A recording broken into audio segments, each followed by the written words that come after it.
L'émission s'achève, elle vient de retentir à travers la totalité des tuyaux du Léviathan. Tous ceux qui quittaient le tribunal se sont figés et ont écouté avec des sourires amusés la commentatrice et les deux champions du tonneau. Ilyes annonce qu'elle va rejoindre le capitaine et Ullard part avec elle.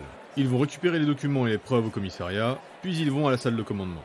Ullard Valoem est pour ainsi dire celui qui a le moins de missions. Je reste ouvert aux surprises de la vie, mais c'est avec plaisir que je pourrais venir vous aider. Le Skald s'en sort bien, du moins c'est ce qu'il pensait.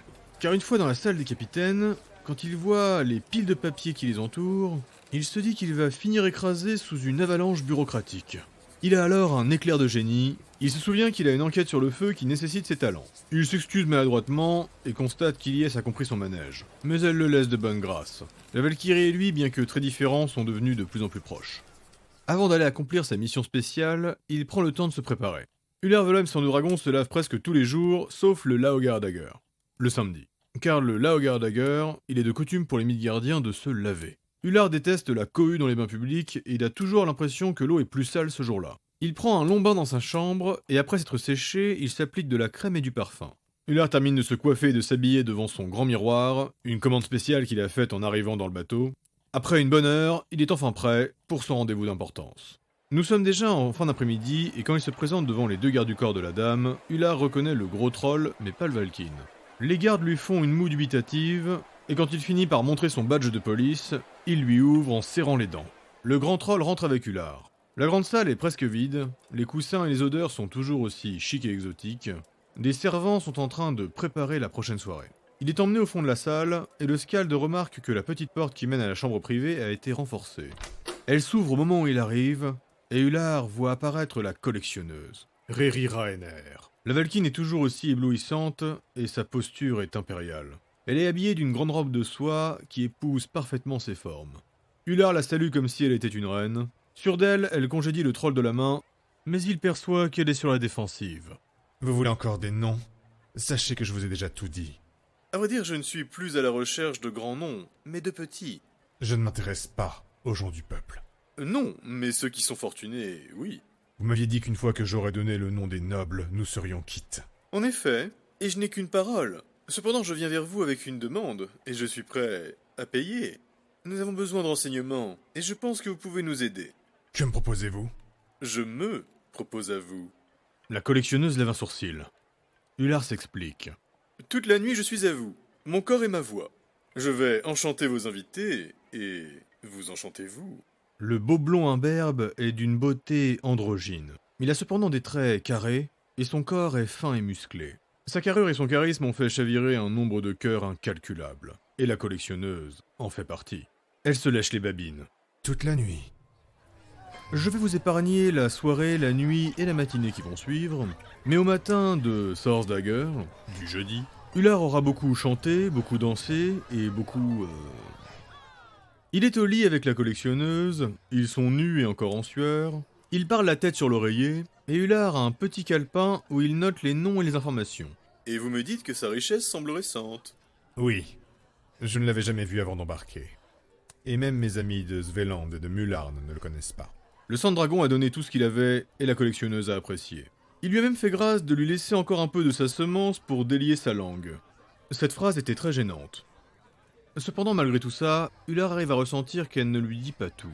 Mais s'il veut plus, il faudra utiliser la magie, ce qui n'est clairement pas une bonne idée. Et puis, il a déjà des renseignements intéressants, notamment 2 pistes quant à la réplique de la lance de l'Okao. Il se rhabille et s'en va. Il vient de passer une nuit entière dans le stupre et la luxure, il a joué de tous ses talents, et alors qu'il s'apprête à quitter la salle, il entend une rumeur. Des servants parlent de l'exécution du second, et Ullard ne fait qu'un bond. Il se précipite dans les couloirs, il saute par-dessus 2 nains qui sortaient d'un bar, il esquive une trollesse qui promenait un gros chien, et il s'élance magiquement dans une course portée par le vent. Sa vitesse est incroyable, et c'est presque sans effort. L'un de ses maîtres, le père de Yaka, était reconnu pour sa vitesse. Ullard a donc appris avec l'un des meilleurs. Malgré sa fine armure et ses 2 boucliers qu'il a toujours sur lui, Ullard Valoem est extrêmement habile. Et en un rien de temps, il arrive au niveau de la mer, à la poupe du bateau. Et il y retrouve Ilyes, qui est déjà entouré par un regroupement de gardes et de dignitaires. En tant que Skald, il doit être là pour rapporter les informations en lien avec les faits importants, mais aussi tout ce qui concerne sa guilde et son groupe. Cependant, en tant qu'individu, il veut être présent pour Ilyes. Elle ne doit pas se sentir seule en charge de la décision qu'ils ont prise tous ensemble. Pour une fois, il se retiendra de parler et il ne fera qu'observer. Le second Atsutoshi Haru s'en va exilé. C'était la meilleure sentence qu'il pouvait espérer, et Ullard se laisse à penser qu'ils vont un jour le recroiser. Après tout, il a de bonnes chances de survie vu la puissance de sa magie, et comme le groupe doit aller sur le front d'Albion une fois de retour de l'Atlantide, il y sera sûrement, sauf si la cour martiale le fait décapiter avant. Après son acte de présence derrière Ilyes, Ullard remarque qu'il est en retard et il accourt encore dans les couloirs. Il monte les marches 4 par 4 et termine sur le pont supérieur. Il a rendez-vous en extérieur. Il fait beau mais pas trop chaud, et il y a beaucoup de monde dehors qui profite de l'air marin. Il voit que ses élèves sont déjà en train de s'exercer et qu'il y a un public conséquent qui les écoute bouche bée. Le nain Ralour à la guitare, Yaka à la batterie, enfin avec ses bottes, le petit kobold fait des claquettes sur une plaque en métal segmentée que Shinsu lui a fabriquée. Et enfin la petite Jean, la jeune Frostalf fait jouer sa voix et ses illusions. Ullard les laisse terminer, puis il s'approche pour leur parler. Il aime énormément son rôle de maître. Il aime être écouté, mais aussi partagé. Et il est littéralement tombé amoureux de ses étudiants. Chacun d'eux est unique, et il commence à les connaître par cœur. D'ailleurs... Ralour, je t'ai trouvé très sombre. Ton jeu manquait de feu. Vous lisez en moi comme une partition, maître. J'ai le blues. Le quoi? Je sais pas, j'essaie de trouver un terme pour exprimer mon mal-être. Et le blues, ça me paraît bien. Ullard réfléchit un instant. Il est vrai que c'est bien trouvé. Mais tu sais, le blues pourrait t'aider. Parfois, le mal-être permet la création. Yaka, aurais-tu le blues, toi aussi? Je t'ai senti moins déterminé quand tu jouais avec tes pieds. Je pense pas que j'ai le blues, maître. Je crois que je suis... amoureux. Oh, alors ça c'est encore mieux. Et d'ailleurs, ça me donne une idée. Jean, remettons les garçons au diapason. La comptine de la fontaine divine. On commence en duo avec Jean et vous reprenez avec nous. Et 1, 2, et 1, 2, 3. La manche chantant langoureusement, il se répand et puis se tend. Il va faire chanter ses élèves devant un public de plus en plus nombreux, mais à la fin de son cours, il va les prendre à part et leur donner quelques retours avisés. Bon, le final était bien mieux. Mais je vais vous donner un devoir à chacun. Je vous laisse jusqu'à la fin de la semaine, et on se retrouve ici même, à l'aube de Manadager. Le lundi, Il faudra que chacun de vous ait fait chavirer un cœur. Yaka et Ralour ouvrent grand les yeux. Jean, elle, a un sourire vorace. La petite Frostalf demande. Juste un cœur? Alors non, ça peut être plusieurs. Elle rit, et ça fait peur. Yaka et Ralour, eux, sont plus perplexes.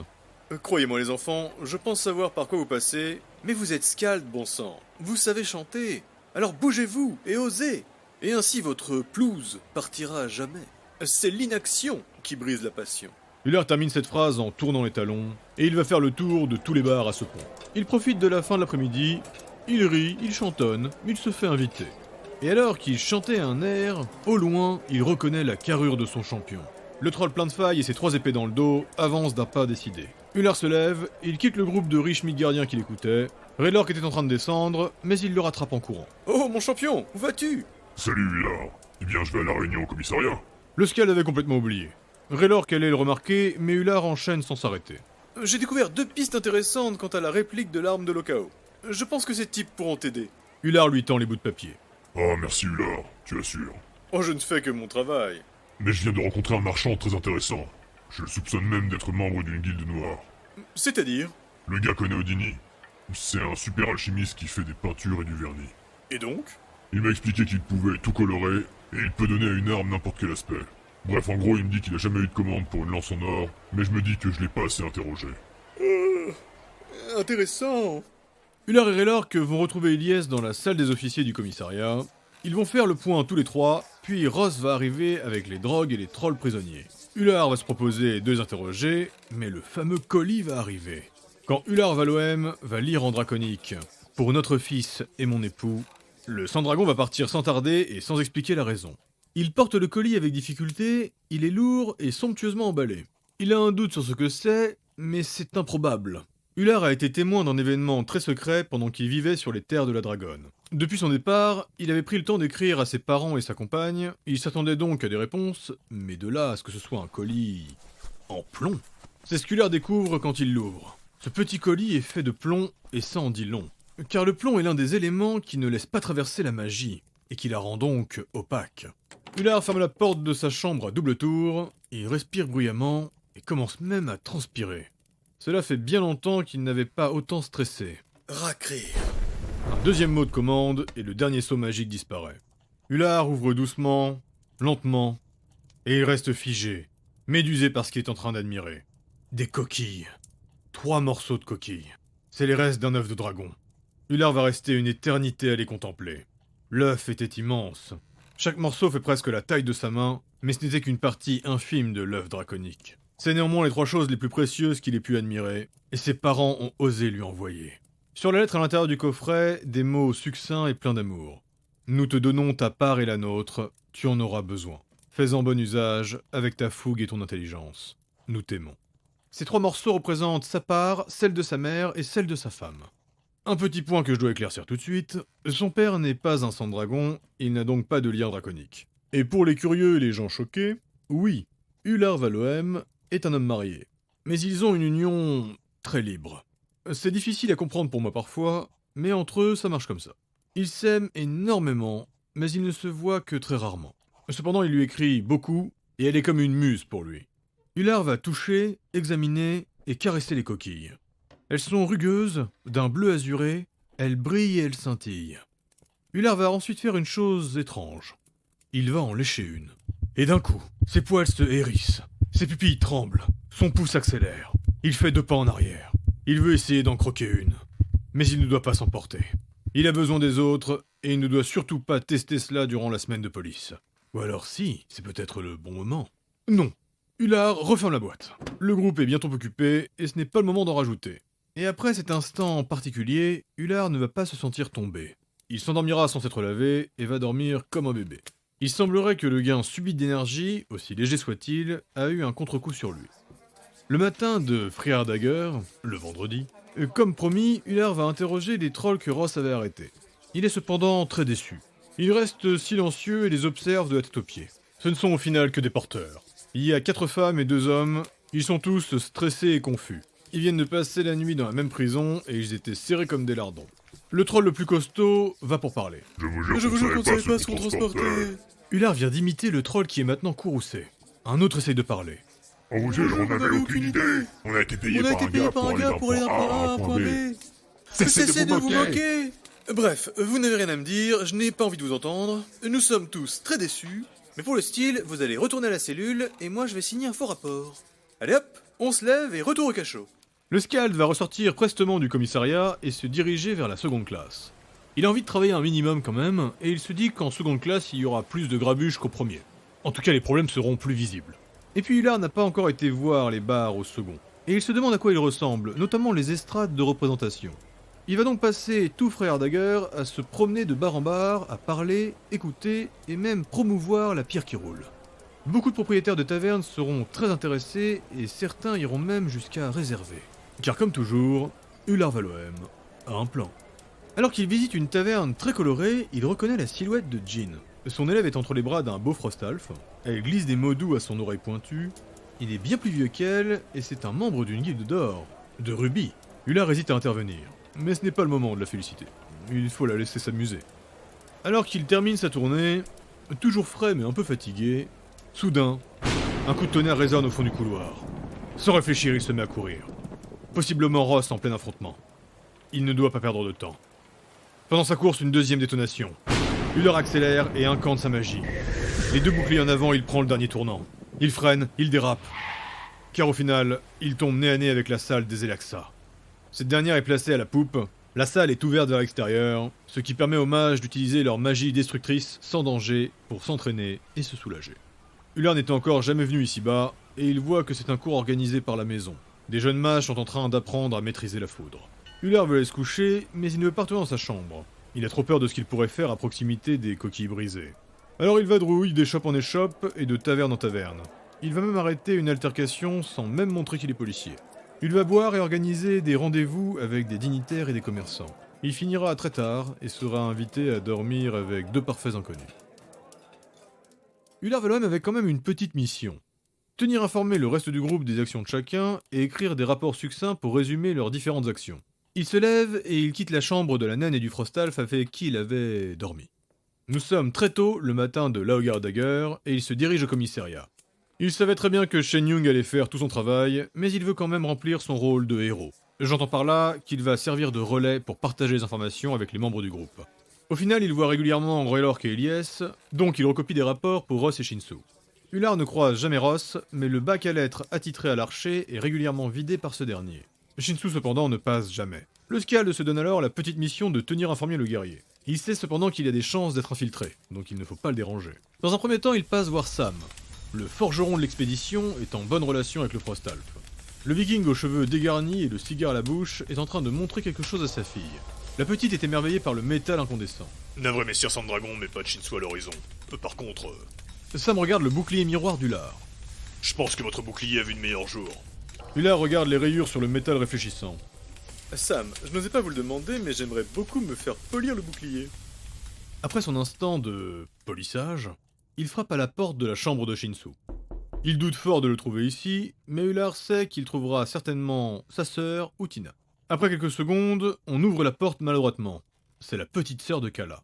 Ular voit la porte s'ouvrir alors qu'il regardait son bouclier. Il est ébahi par le travail de Sam et son propre reflet. Tina le sort de sa torpeur. C'est Ular? Eh bien oui, c'est moi, ça ne se voit pas.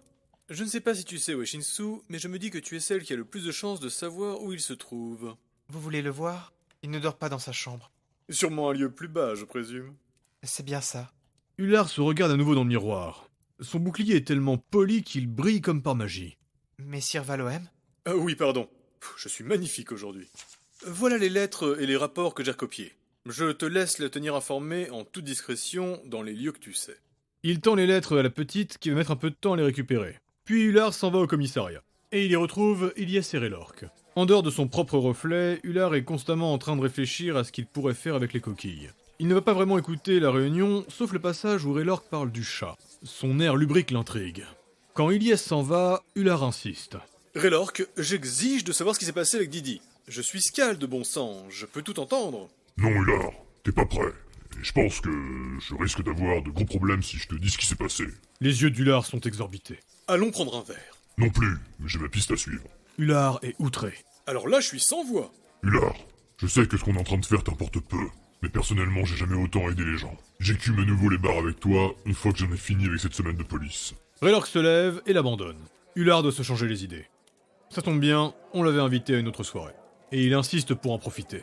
Car pour lui, les choses commencent une fois la semaine de police terminée. Ular travaille toujours énormément. Pour le développement de sa voix dans la maison Skald, pour le style de la pierre qui roule, pour le Bristono, et surtout, pour son groupe. Mais en effet, il ne s'intéresse pas à gérer les affaires de police.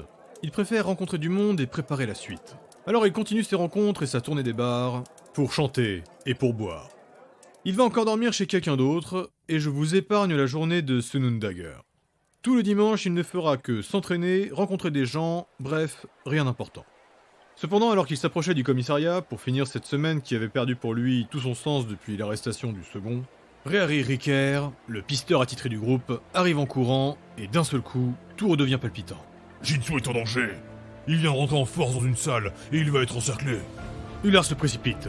Il retrouve Ilyes en 4ème vitesse. Malheureusement, ils arriveront après le combat, et ils le retrouveront dans un très sale état. Mais Ular sera là. Comme vous avez pu l'entendre et le comprendre, Ular n'a pas fait grand-chose en termes de police. Ular Valoem n'est pas un héros qui veut sauver la veuve et l'orphelin. Il aime l'action, la réflexion et surtout les grandes histoires. Il veut marquer son époque, mais rien d'autre. Ular Valoem Sang de Dragon a tendance à ne faire que ce qu'il aime. Il sait que la vie est courte et que l'on peut mourir à tout instant. Il l'a lui-même trépassé, mais ça, c'est un secret. Dans ce monde, malgré la magie, très rares sont ceux qui ont pu revenir à la vie. Donc désormais, le Skald Ular Valoem Sang de Dragon fait ce qui lui plaît. Cependant, pour les auditeurs attentifs, il y a un autre aspect de sa personnalité qui s'est révélé. Sa fidélité. Envers ceux qu'il aime et qu'il veut protéger. Les seules fois où vous l'avez vu courir, c'était pour rejoindre ceux pour qui il était prêt à mourir.